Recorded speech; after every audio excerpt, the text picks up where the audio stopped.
jana tujifunza Danieli sura ya 7 na tukaona Danieli katika njozi yake ya usiku anaona upepo ukivuma juu ya bahari, na tukaona upepo unaovuma juu ya bahari ya kuwa ni machafuko ya kisiasa ambayo yapo kwa wanadamu, ambayo hayo machafuko tunayaona mpaka kipindi chetu hiki.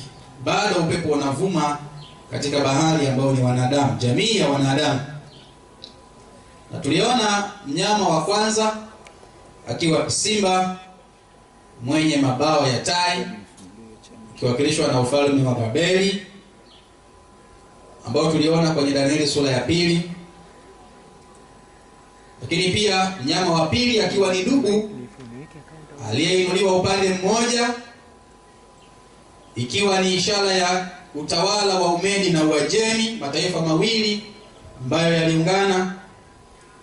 Na mataifa hayo mawili tuliona kwenye dubu yule akiwa na mbavu 3, ikiwa ni ishara ya yale mataifa aliyoyashinda ili kutawala ulimwengu. Taifa la Ludi lilikuwa la kwanza.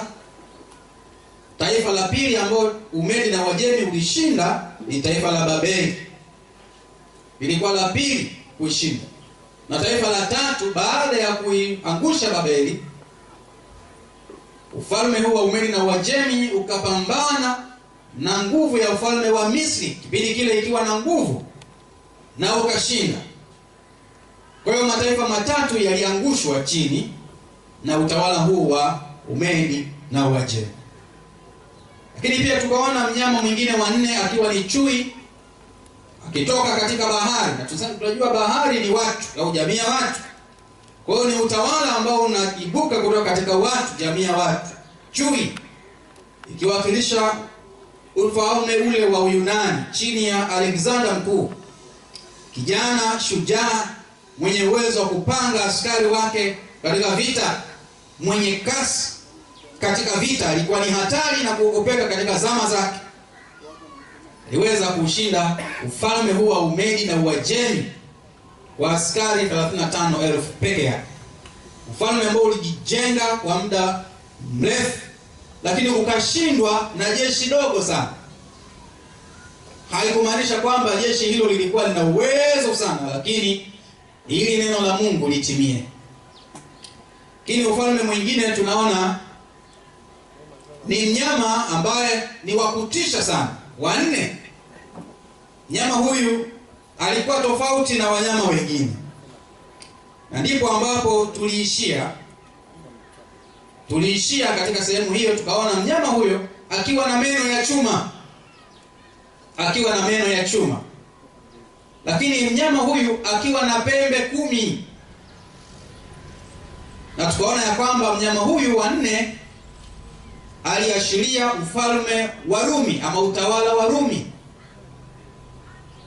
ambao wenyewe umetawala kwa muda mrefu kuliko tawala zingine. Kabla ya Kristo ulianza mwaka 168 kabla ya Kristo, ukatawala mpaka mwaka 476 baada ya Kristo AD, ufalme wa Rumi. Sasa tunaanzia hapo. Tusome Danieli sura ya 7 mstari wa 17 hadi 22. Msomaji soma Danieli 7:17 hadi 22. 17. Neno la Mungu linasema, wanyama hao wakubwa walio 4 ni wafalme 4 watakaotokea duniani. Ndio. Lakini watakatifu wake aliye juu wataupokea ufalme na kuumiliki huo ufalme milele. Naam, hata milele na milele. 19. Soma neno la 23 hadi 25. Mstari wa 23 hadi 25 Danieli 7. Anasemaje? Akanena hivi, huyo mnyama wa 4 atakuwa ni ufalme wa 4 juu ya dunia, utakaokuwa mbali na falme zile zote, nao utakula dunia yote na kuikanyaga na kuvunja vipande vipande. 24. Na habari za zile pembe 10 katika ufalme huo, wataondoka wafalme 10 na mwingine ataondoka baada ya hao, naye atakuwa mbali na hao wa kwanza, naye atawashusha wafalme watatu. 25. 25. naye atanena maneno kinyume chake aliye juu, naye atawadhoofisha watakatifu wake aliye juu, naye ataazimu kubadili majira na sheria, nao watatiwa mikononi mwake kwa wakati na nyakati 2.5 wakati. Tunaona katika ufalme huu wa 4 ndipo pembe ndogo inaibuka ikizitoa na kuzing'oa zile pembe 3. Kwa hiyo unatawala wenyewe, lakini hautawali tu. Kuna kitu ambacho kinaelezewa hapo katika pembe hiyo ndogo, kwamba naye atakuwa mbali na hao wa kwanza, naye atawashusha wafalme 3, naye atanena maneno kinyume chake aliye juu. Yaani huu ni utawala ama ni mamlaka, ni nguvu ambayo inaibuka itakayo nena maneno kinyume cha yale ambayo Mungu ameyanena na kuyaelekeza. Lakini hata ishia hapo tu, naye atawadhoofisha watakatifu wake aliye juu. Kwa sababu anaenda kinyume na Mungu, basi hata watu wa Mungu atawadhoofisha. Naye ataazimu kubadili majira, yaani atabadili hata majira na sheria, nao watatiwa mikononi mwake kwa nyakati na nyakati 2.5 wakati. Sasa nyakati katika unabii inasimama badala ya mwaka au miaka 1000. Miaka 1000. Wakati unasimama badala ya miaka 1000. Nyakati 2 inasimama badala ya miaka 2000. Na nusu wakati ni 60. Kwa hiyo inakuwa 1260. Katika miaka hii huyu mfalme ama huu utawala unaoinuka utabadili majira, utabadili sheria. Katika miaka hiyo 1260 mnyama huyu ama utawala huu utawatesa watakatifu wake aliye juu. Sasa labda nisome katika historia kidogo katika kitabu hiki, ni nukuu. Anasema katika miaka ya 351 baada ya Kristo na 476 baada ya Kristo, ufalme wa Rumi ulivamiwa na makabila ya kipagani waliotoka kaskazini, ambao walirarua ufalme huo vipande vipande. Falme 10 ndogo ndogo zilichipuka kutoka katika kusambaratika huko. Wanahistoria mara nyingi hukubaliana kuwa falme 10 zilizoinuka kutoka katika kusambaratika kwa ufalme wa Rumi ni Uingereza, Ufaransa, Hispania, Ureno, Ujerumani, Uswisi pamoja na Italia. Falme ambazo mpaka leo zipo. Lakini hizi 7 bado zinadumu. Hizo zingine 3 ambazo ni Heruli, Vandali na Ostrogoth hazipo, ziling'olewa na ile pembe ndogo. Nukuu tena katika kitabu kingine cha Mayer's General History katika ukurasa wa 316. Anasema hivi: matokeo mengine ya kuanguka kwa ufalme wa Rumi kule magharibi yalikuwa ni kukua kwa upapa.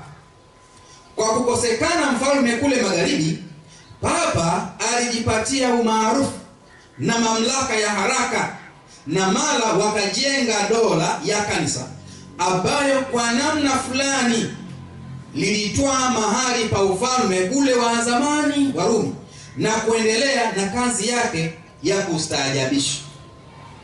Hiyo nukuu katika kitabu cha Mayer's General History ukurasa ule wa 311.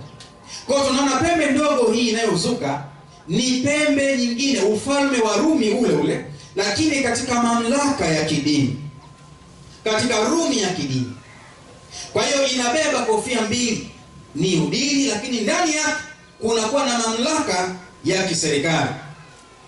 Mnamo mwaka wa 533 baada ya Kristo, mfalme Justinian wa Mashariki alitoa amri ambayo ndani yake alimuinua papa kuwa kiongozi wa makanisa yote. Huo mwaka wa 538 mfalme Justinian katika mwaka huu aliweka mamlaka kwa papa kipindi hiko awe mfalme ama kiongozi wa makanisa yote, ili kuitia nguvu amri hii mpya, alimtuma jemedari wake Belisarius pamoja na jeshi lake kule Afrika ili kuwaponda Wavandali waliokuwa wanamletea upinzani. Tunaona mataifa yale matatu, Vandali, Heruli na Ostrogoth, yalikuwa yanapinga juu ya kuibuka kwa upapa. Kwa hiyo ili awe na nguvu ni lazima haya matatu yaondolewe. Ndicho kitu ambacho kilifanyika. Kwa mwaka wa 538 falme hizo tatu zilikuwa zimeshindwa na kuondolewa kabisa katika historia. Sasa pembe ndogo ina mambo makubwa matatu au manne ambayo itayafanya. Moja, itanena maneno makuu kinyume chake aliye juu. Nitasoma nukuu hapa, nitakuwa na nukuu sana leo. Nitasoma nukuu. Hadi kufikia mwaka 1894 Papa Leo wa 13 alisema maneno haya, na nukuu: tunashikilia duniani humu nafasi ya Mungu Mwenyezi. Tarudia tena. Alisema hivi, tunashikilia duniani humu nafasi ya Mungu Mwenyezi. Katika kitabu kile cha Prompta Bibliotheca Article, Papa volume ya 12 peji ya 26 hadi 29. Kwa ni mamlaka ambayo ya kidini iliyoinuka na iliyotajwa katika unabii. Tunapojifunza haya si kwamba tunasema dini za watu. Hatusemi dini za watu. Lakini tunajifunza kile ambacho maandiko matakatifu yalikieleza. Bwana Yesu asifiwe. Kwa hiyo msiwe na mawazo kwamba tunasema watu ama tunapondea watu. No, tunajifunza Biblia na tunaiangalia historia ili tujue dunia hii iko wapi na tunapaswa kufanya nini kama wana wa nuru. Tanukuu tena katika kitabu kimoja kinasema Leakey's History of Relationism in Europe, volume ya 11 ukurasa wa 32.